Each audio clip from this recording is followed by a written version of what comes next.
दोस्तों, आप कर्म करते हैं फिर भी आप दुखी क्यों हैं? क्या आपका कर्म कर्म है या फिर दुष्कर्म है? सही कर्म का ही सही फल मिलता है, लेकिन सही कर्म करें कैसे? सही कर्म होता क्या है? दोस्तों, आज मैं आपको एक कहानी सुनाने जा रहा हूँ। इस कहानी के माध्यम से आज आप ये समझ जाएंगे कि कर्म क्या होता है, क्योंकि हर एक इंसान का कर्म ही उसके सुख और दुख का भागी होता है। सही कर्म उसके सुख का भागी होता है और गलत कर्म उसके दुख का भागी होता है। एक बार की बात है, महात्मा गौतम बुद्ध जी के एक शिष्य ने यह प्रश्न किया है कि हे भगवान, कर्म क्या है? महात्मा बुद्ध मुस्कुराए और उन्होंने जवाब दिया, वत्स, मैं तुमको एक कहानी सुनाने जा रहा हूँ। इस कहानी के माध्यम से तुम सभी शिष्य ये समझ जाओगे कि कर्म क्या होता है। एक राजा था। वह अपने मंत्री के साथ देश का भ्रमण करने निकला। भ्रमण करते करते राजा और मंत्री एक बाजार में पहुंच गए। उस बाजार में राजा का ध्यान एक दुकानदार के ऊपर गया।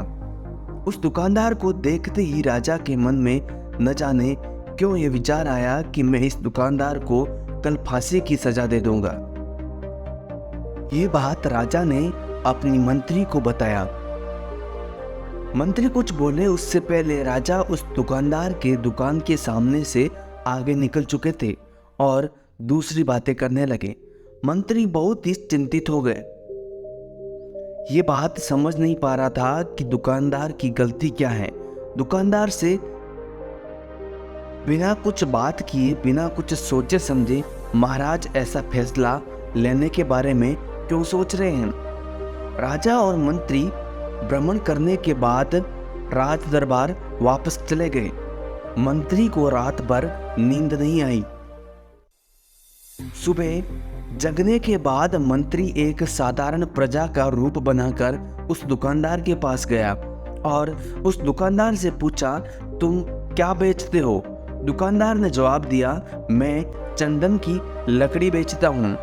फिर मंत्री आसपास के लोगों से दुकानदार के बारे में पूछना शुरू करता है। सब ने जवाब दिया कि दुकानदार किसी से बोलता नहीं है, हमेशा दुखी रहता है। मंत्री को बात समझ में आ गई। मंत्री फिर वापस दुकानदार के पास गया और उस दुकानदार से पूछा, तुम दुखी क्यों रहते हो? दुकानदार ने बताया, मैं दुखी इसलिए रहता हूँ क्योंकि मेरे दुकान पर लोग आते हैं, चंदन की लकड़ियाँ सूंघते हैं और बोलते हैं बहुत ही सुंदर है, बहुत ही अच्छी महक है, लेकिन कोई खरीदता नहीं है, इसलिए मैं बहुत दुखी रहता हूँ। मंत्री दुकानदार की बात सुनकर खुद भी भाव विभोर हो गया। कोई भी दुकानदार दुखी क्यों न हो अगर उसके दुकान का कोई भी सामान खरीदा ना जाए, जबकि सामान में कोई कमी न हो। मंत्री सोचने लगा कि ये दुकानदार अपने दुखों की वजह से इतना दुखी रहता है, परंतु राजा इस दुकानदार को फांसी पर क्यों लटकाना चाहते हैं? अर्थात राजा के मन में आए हुए विचार का उत्तर अभी तक मंत्री को नहीं मिल पाया था। मंत्री ने फिर दुकानदार से पूछा, भाई, तब तुम क्या करोगे अगर तुम्हारे दुकान की सारी चंदन की लकड़ियां ऐसे ही रखी की रखी रह जाएगी तो? दुकानदार ने गुस्से भाव में बोला, हाँ, मैं जानता हूँ मेरी चंदन की लकड़ियां ऐसे ही रखी रह जाएगी, कोई नहीं खरीदेगा, इसलिए मैं सोचता हूँ कि हमारे देश का राजा जल्दी से मर जाए।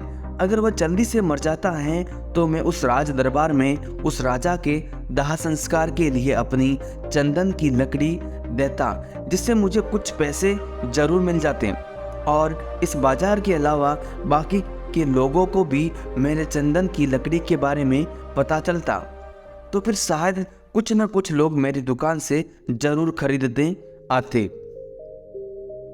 मंत्री दुकानदार की बात को सुनकर सब कुछ समझ गया और उसके मन में एक विचार आया। मंत्री ने दुकानदार से चंदन की कुछ लकड़ियां खरीदी। इस खरीदारी से दुकानदार को कुछ पैसे भी मिल गए और वह थोड़ा खुश भी हो गया। मंत्री चंदन की लकड़ियों को लेकर वापस राज दरबार चला गया। राज दरबार पहुंचकर मंत्री ने उन चंदन की लकड़ियों को राजा के समक्ष रख दिया और बोला कि हे राजन, ये चंदन की लकड़ियां उसी दुकानदार ने आपको भेंट की हैं जिस दुकानदार को आप फांसी देने के लिए सोच रहे थे। राजा उन चंदन को सूंघे तथा सूंघने के बाद बड़े ही प्रसन्न हुए। उन्होंने कहा, ये चंदन की लकड़ियां बहुत ही ज्यादा खुशबूदार है।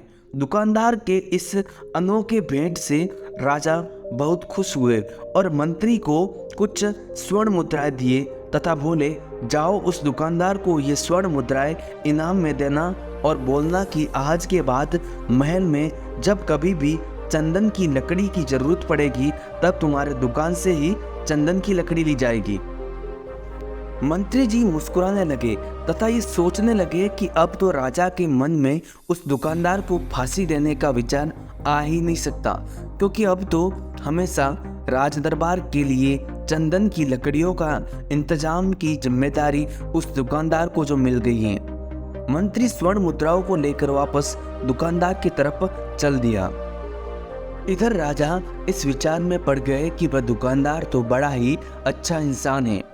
जिस वक्त मैं उसके बारे में ये सोच रहा था कि मैं उसको कल फांसी दे दूंगा, तब शायद उसके मन में उस समय ये विचार चल रहा था कि राजन पहली बार मेरे दुकान के सामने आए हैं, क्यों न मैं उनको अपनी सुंदर और खुशबूदार लकड़ियों को भेंट करूं। और आज उसने मुझे भेंट भी किया। बेवजह ही मैंने उसको फांसी देने के बारे में सोच रखा था। इधर मंत्री दुकानदार के पास पहुंच गया। मंत्री ने राजा के द्वारा दी गई स्वर्ण मुद्राओं को दुकानदार को देते हुए कहा कि जिन चंदन की लकड़ी को कल मैं खरीद कर लेकर गया था, उन चंदन की लकड़ियों को राजा ने बहुत पसंद किया और इनाम के तौर पर तुमको ये कुछ स्वर्ण मुद्राएं भेंट की है। दुकानदार बहुत ही खुश होने लगा। साथ ही साथ मंत्री ने उस दुकानदार को ये भी बताया कि अब आज के बाद राज दरबार में जब कभी भी चंदन की लकड़ियों की जरूरत पड़ेगी तो सारी चंदन की लकड़ियां तुम्हारी ही दुकान से ली जाएगी। दुकानदार मंत्री की बात सुनकर बहुत ही खुश हो गया। मंत्री ने दुकानदार से पूछा, क्यों भाई, तुम तो राजा के बारे में इतना बुरा भला सोचते थे, लेकिन राजा देखो तुम्हारी कितनी चिंता करते हैं, राजा कितने अच्छे हैं। राजा अपनी प्रजा के बारे में कभी भी गलत नहीं सोचते हैं। दुकानदार मंत्री की बात से सहमत हो गया और बहुत दुखी हुआ। दुकानदार मंत्री से बोला, मैं कितना गलत सोचता था राजा के बारे में। राजा तो बड़े ही अच्छे इंसान हैं, बड़े ही भले राजा हैं। भगवान करे कि राजा की बहुत ही लंबी आयु हो। ये बात सुनकर मंत्री भी बहुत खुश हुआ। फिर मंत्री वहां से वापस राज दरबार को चला गया और यहीं पर महात्मा गौतम बुद्ध जी ने इस कहानी को समाप्त कर दिया। फिर अपने शिष्यों से उन्होंने पूछा कि अब बताओ कि कर्म क्या है। किसी शिष्य ने कहा, कर्म बोले हुए शब्द है। तो किसी शिष्य ने कहा, कर्म वाणी है। तो किसी ने कहा, कर्म सोच है। तो किसी ने कहा, कर्म भावना है, वगैरह वगैरह। ये सारे शिष्य जवाब देते गए। अपने सारे शिष्यों का जवाब सुनने के बाद महात्मा गौतम बुद्ध जी ने बताया कि कर्म हर एक इंसान की खुद के विचार होते हैं। हमारे विचार जैसे रहेंगे हम वैसे ही कर्म करेंगे और उन्हीं विचारों के द्वारा की हुई कर्म हमारे सुख और दुख के लिए उत्तरदायी होंगे। अर्थात हमारे विचार अगर गलत हैं तो हमारे द्वारा कर्म भी गलत होगा तथा इसका परिणाम भी गलत निकलेगा। परिणाम स्वरूप हम दुखी रहेंगे। अगर हमारे विचार सही रहेंगे तो हम सही कर्म करेंगे। सही कर्म करेंगे तो फिर सही फल मिलेगा, जिससे हम सुखी रहेंगे।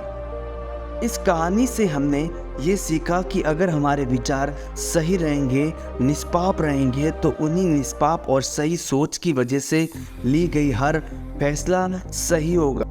जब सही फैसला लेंगे तब वह हमारे द्वारा की हुई सही कर्म होगा। जब सही कर्म होगा तो सही परिणाम मिलेगा, जिसके वजह से हम सुखी रहेंगे, हम खुश रहेंगे। तथा इसी जगह पर अगर हमारे विचार गलत रहेंगे तो हमारे द्वारा लिया गया फैसला भी गलत होगा और किया गया कर्म भी गलत ही होगा, जिसे दुष्कर्म कहा जाता है। और दुष्कर्म की वजह से परिणाम भी गलत निकलेगा। जब दुष्परिणाम मिलेगा तब हम दुखी रहेंगे, परेशान रहेंगे। दोस्तों, अंतिम में महात्मा गौतम बुद्ध ने कर्म का एक मंत्र बताया है और उन्होंने कहा, सही कर्म सुख देगा, दुष्कर्म दुख देगा। बुद्धम शरणम गच्छामि।